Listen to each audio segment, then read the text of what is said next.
Hello guys, happy snow day. Let's go ahead and get started on this so you can get through with your work and have some fun in the snow today. So we are on page 3 of your chapter 6 practice packet that I handed out. So this is what the first page looks like, just so you know what I'm talking about. And then page 3 is this one. I know it says 2, ignore that on the bottom of the screen. So the top part says find the indirect object, and then right below the part that we'll be working on is where it says parse, label, and translate. We're going to do just the first 5 sentences today. So you do not have to do everything. I'm going to change to a different version here of those same sentences just so that I can show you a little bit more easily, have more space to write since I'm on a screen here. Okay, so we have pueris donum damos. You're gonna need to have in mind all of the different charts we've done. Let's go ahead and just quick write the most recent ones up here. So our masculine endings were declining. We will go with os, eo, o, e, orum, is, os, is. It's second declension, yo. Oh, that's an S. Wow, that does not look like an S. Is, os, east. Okay. Downside of writing on a tablet here, guys. Sorry. Okay. And then last class, we talked about neuter nouns and how they're just different in a couple places. Where are those places? Nominative and accusative, right? The neuter nominative and accusatives are the same. So, e, o,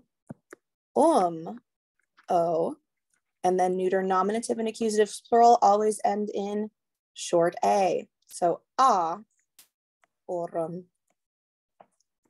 is, is. So the endings that you have to watch out for neuter are nominative singular, accusative plural, and nominative plural. Sorry, I said those in a really strange order. Okay, so those are the new ones. And then remember, we've still got our old ones, I, is, as, is for nouns, plus all our verb ones, ost, mustis und, bombas bot, bombas botis bont, bobis bit, bimis bitis bunt. So all of that's going to come into play. So I know it's a lot. Pull out some notes and reference if you need. Okay, so our first sentence here, we have pueris donum damus. Whenever we're translating a sentence, the best bet is to always start by looking at your verb. That will clear up a lot of details. So we're going to find our verb here. That would be not pueris, not donum, damus. Damus is our verb. Let's treat it all on its own. So what's our ending on damus? Mus is our ending. Let's go ahead and parse it. So what person, number, and tense is it? Remember, person is the number, first, second, or third, and number is just singular or plural. So what person is it? Think about what row mus shows up in the chart. OST mus. So that's in the top row, right? So that is first person. Which column does it show in? OST mustis und, it shows up in the plural column. And if it's just mus and there's no ba and there's no bi, bo, bu, then it is what tense? It's your most basic one, present tense. All right. Now we already found the verb, so we're just going to label it as verb. Now, a helpful trick to know is if your verb is either first or second person, at least at this stage in your learning, that means that your subject is inside the verb. There is not a separate subject word. Okay, so this is your verb and your subject. Mus means we, so let's write that down. We, and then what does da come from? This is one that trips up a lot of people just because it's so short, but it actually comes from do, dare, dedi, datum, which is one of your newer verbs. Excuse me. It's one of your newer verbs that means to give, right? So we, present tense, you do the basic verb, we give. Okay. In English, lots of times right after the verb, we want to put our direct object, right? Subject, verb, direct object. All right, so let's go on a little bit of a hunt here. Let's find a noun in Latin that could be a direct object. What case do we use for the direct object? We use the accusative case, right? So of the two remaining words, pueris and donum, which of those has a potential accusative ending? Pueris is either dative or ablative, right? Let's go ahead and just write those options down since we just figured them out. Okay, but donum can be accusative. We know it can't be the subject because we already have one, right? Because it's first person. So donum is accusative. Is in the singular or plural column? It is singular. And then what gender is donum?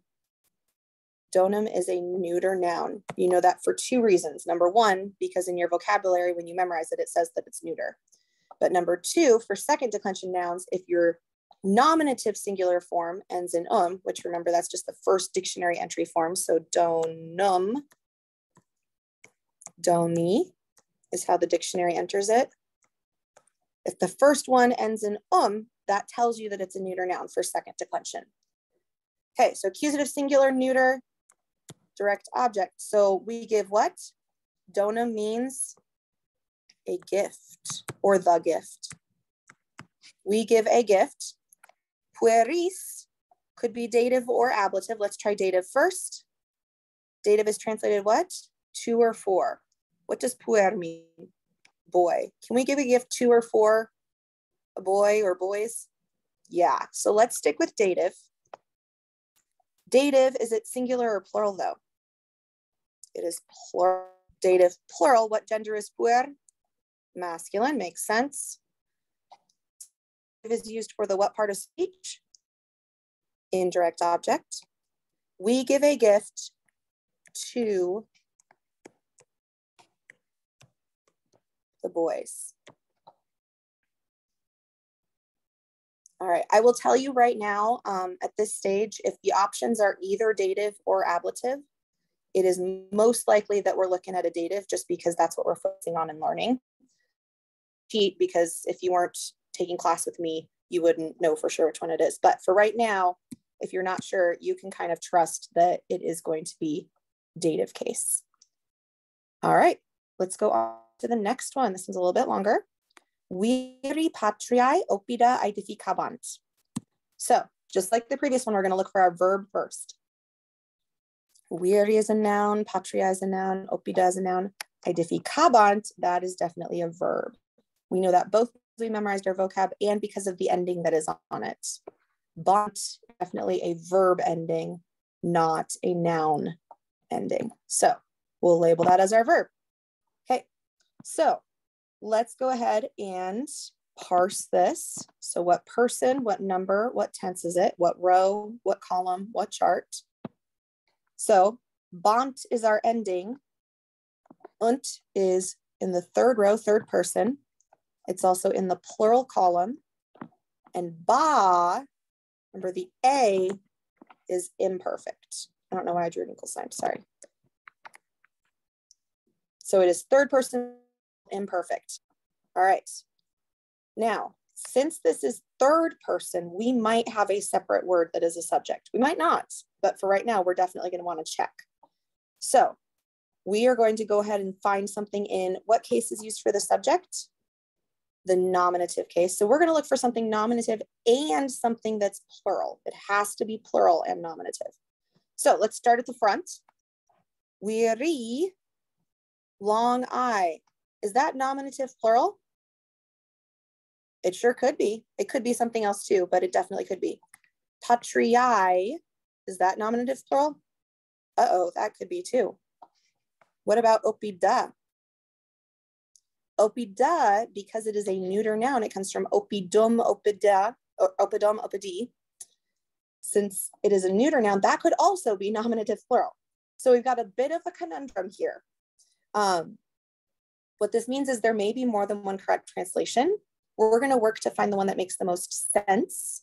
And then also, we are going to start off by defaulting to making the first word the subject, because even though Latin word order is flexible, it still tends to want to put the subject first. Unless you're looking at poetry, then anything goes. So let's start off our attempt by making weary our subject, since any one of these words could be. So I is nominative, plural, and then what gender is weir? It's masculine, it means man, so that's a pretty safe assumption there. All right, so nominative, plural, masculine. How would we translate our subject and our verb together into English? So the subject is the, remember it's not man, it's men because it's plural, the men. And now we're going to go to our verb. Imperfect tense, how do we translate that? Remember, we've got our weird acronym, was, used to, or kept on. The men, was or were. So let's do the men were building. Okay, so far so good. Men can certainly build things. All right, now we need a direct object because we want to know what they were building. Out of the two remaining words, patriae and opida, which one of them has an ending that could be a direct object? Remember, direct object is which case? Accusative. So can patriae, AE, be an accusative ending?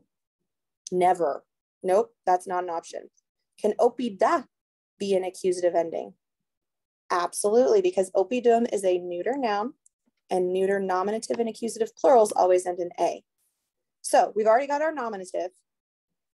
So we're going to call this our accusative. And it is plural. So accusative plural, and what gender is it? It's a neuter noun. We've said that a few times. So accusative plural neuter, making it our direct object. So the men were building. What were they building? Opida. Opidum is town, but it's plural, so towns. The men were building towns. Now let's go back to patriae. All right, based on the rest of our sentence, it can't be nominative plural because that job's already taken by weary. So we're left with two options. We're left with genitive, singular, or dative, singular, right? So we just need to try checking out and see what makes the most sense. So if it was genitive singular, it could be the men of the country were building towns.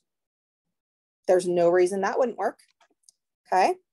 If it was dative singular, it would be the men were building towns, 2 or 4, we're gonna stick with 4, for the country. That also makes sense. Okay, so what that means is that we get to choose whichever one we want. That being said, right now, this is dative case. So I'm going to default and choose dative. If you were to choose genitive, that is not wrong. It is just different than I am choosing to do right now. Okay, so we're gonna go with dative, singular. What gender is patria? It is feminine. First declension nouns are usually feminine, just those paid nouns we've memorized.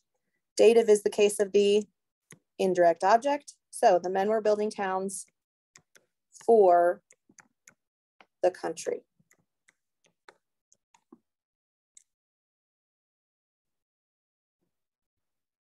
All right, so that's number 2. Let's move on to number 3. Number 3, puellis fabulam narabis. What are we going to start with? We're going to start with our verb, narabis. What's our ending on narabis? Bis. Let's label that our verb. Okay, so let's go ahead and parse this because that will help us know whether or not we have a separate subject, or at least if we potentially could. So narabis, what person and number? Our ending is bis. Bo, bis, bit, bimis, bitis, bunt. So that is second person. So it's singular or plural. It's in the singular column. And what tense is it with bi? Future tense. Remember, BA is imperfect. Any other vowels are future. So second, singular, and future. So if we have a second person verb at this stage, do we have a separate subject? No, our only separate subjects can exist if we've got third person. So that tells us that this is not only our verb, it is also our subject. So narabis, how do we translate narabis? Because we can write that out right now. We've got our subject and our verb. You will, future tense, what will you do, Nara? You will tell. Okay, so you will tell. What do we need next in our English sentence? We need a direct object. So let's look at our two remaining words. Puelis and fabulam. What case is the direct object? Accusative case. Of our two remaining words, is one of them in the accusative? Fabulam is an accusative ending, isn't it? It can only be an accusative ending. So accusative, is that singular or plural? Singular. What gender is fabula? Feminine. And accusative is used for the direct object. That's why we were looking there in the first place. So you will tell. What will you tell? Fabula, a story. Now, ascending. Is there one option or more than one option?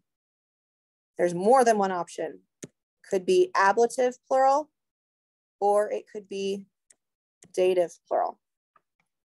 All right, so if it's ablative plural, we would be translating it. Puella is girl, so ablative is by, with, from the girls. So you will tell a story by the girls?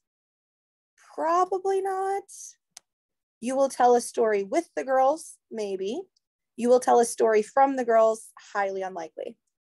Okay. Dative, you will tell a story. Dative is to or for. You will tell a story to the girls. Well, that sounds pretty normal. Or you will tell a story for the girls. Okay, so there are definitely some situations where we could make ablative work, but again, we're focusing on dative. So I'm going to go with dative. Is it singular or plural? Is is plural. What gender is puella? Feminine. Dative is used for the indirect object. You will tell a story to the girls. All right, two more. Puer, agrum, amico, monstrat, number 4. What do we start with? We find our verb. Puer is not a verb. Agrum is not a verb. Amico is not a verb. Monstrat is a verb. Okay, so what's our ending on monstrat? Just a plain old T. So that should immediately help you know it is what tense? Present tense. Present is our basic, not a whole lot extra stuff added. Okay. What person is that T ending show up in? First, second, or third? Third person. And then what number is it? Singular or plural? It is singular. Person, singular, present tense. All right. So we have a verb that's in the third person. Can we have a separate subject potentially? Yes. So we are looking for a subject, which means what case? Nominative. And it needs to be what? Singular or plural? Has to be singular because our verb is singular. So we need to go through and look and see if any of our nouns have nominative singular endings. Is puer in the nominative singular form? Yes. Does puer show up as anywhere except nominative singular? No. That is the only way it can be puer is if it is nominative singular. So we don't really even need to check the others. It has to be nominative singular. Okay. Agrum is not nominative singular. Amico is not nominative singular. So we definitely know this is our subject. We also need to say what gender puer is. Puer is masculine. Okay, I'm going to erase this. So once we have a subject and a verb, we can write that much of our sentence. Puer monstrat. Puer means the boy. And what is the boy doing? The boy present tense. Monstro, monstrare means to show. The boy is showing or shows or does show. The boy shows. What happens next in English after subject, verb, direct object? Direct object is what case? Accusative case. So of our two remaining words, agrum or amico, which one is accusative? Agrum is accusative. So accusative, is that a singular or plural ending? It is singular. What gender is agrum? Ager, agri, masculine. Accusative is used for the direct object. Let's write it down. The boy shows, what is he showing? Ager, agrum, a field or the field. Okay, we're left with amico. What are our options for an O ending? Either, this is getting familiar, either ablative or dative. Which one do you think I'm probably going to end up choosing? Probably dative. Let's check it though. The boy shows a field. Ablative case is by, with, from, right? What does amicus mean? A male friend. Notice we know it's male because this ending, the O ending, only shows up in the masculine chart, right? It can't be a first declension feminine noun. It has to be the masculine. Okay, so we know this is a male friend. We don't always have to write that though. We can just ignore it if it's not important to the story. Okay, so the boy shows a field by his friend? No. With his friend? Maybe. From his friend? Maybe. Let's go to dative. The boy shows a field to his friend. Oh, well, that one makes sense. Boy shows a field for his friend, less sense. So we're going to go with dative. Surprise, surprise. Dative is O singular or plural? Singular. And what gender did we just talk about? It's masculine. Dative is used for the indirect object. The boy shows a field to, and then we could say the friend, but oftentimes the possessive pronoun his or hers or its is implied. So to his friend. The boy shows a field to his friend. All right. Last one, guys. Agricolae humum aratis. What's the first thing you do? Find the verb. Let's parse it to make sure we know if we need to find a separate subject or not. Aratis, what's my ending? Tis. Is there a ba or a bo, boo? No, that means it is what tense? Present tense. Tis is what person? First, second, or third? Second. What number is it? Singular or plural? Plural. Second person, does that mean we have a separate subject? Probably not. Okay. So, and your stage, definitely not, but eventually that may change. Okay, so we can translate this because this is both our verb and our subject. So how do we translate aratis? Tis means you or y'all. You plural. So y'all, what are they doing? Y'all, arare, plow. So that's our verb and subject. We need next a direct object. We have agricolae and humum. Which case is direct object? Accusative. So which one needs to be our direct object? Well, AE ending is never accusative. Humum is accusative. So accusative, singular. What gender is humum? Watch out. It's hummus, hummy, second declension, but it's your one exception you learned so far, feminine.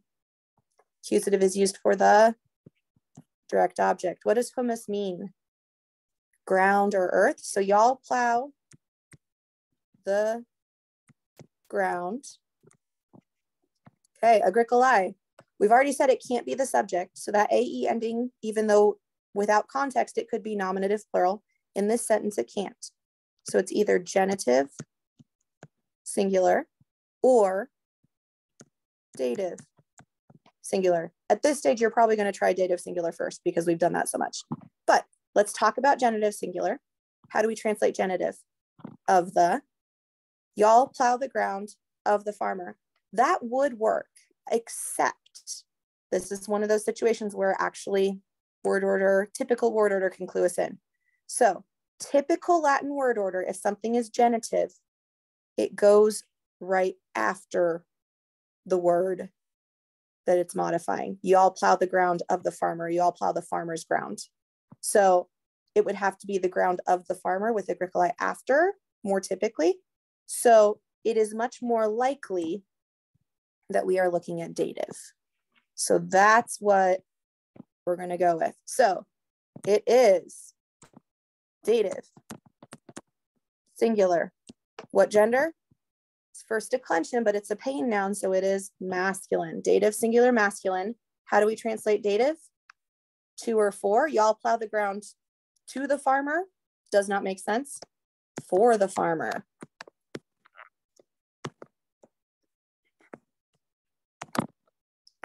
All right, guys. That is everything. So I'll give you one kind of look at the whole thing all the way over. You should have everything parsed, labeled, and translated on those 5 sentences. That is it. I hope you all have a wonderful day.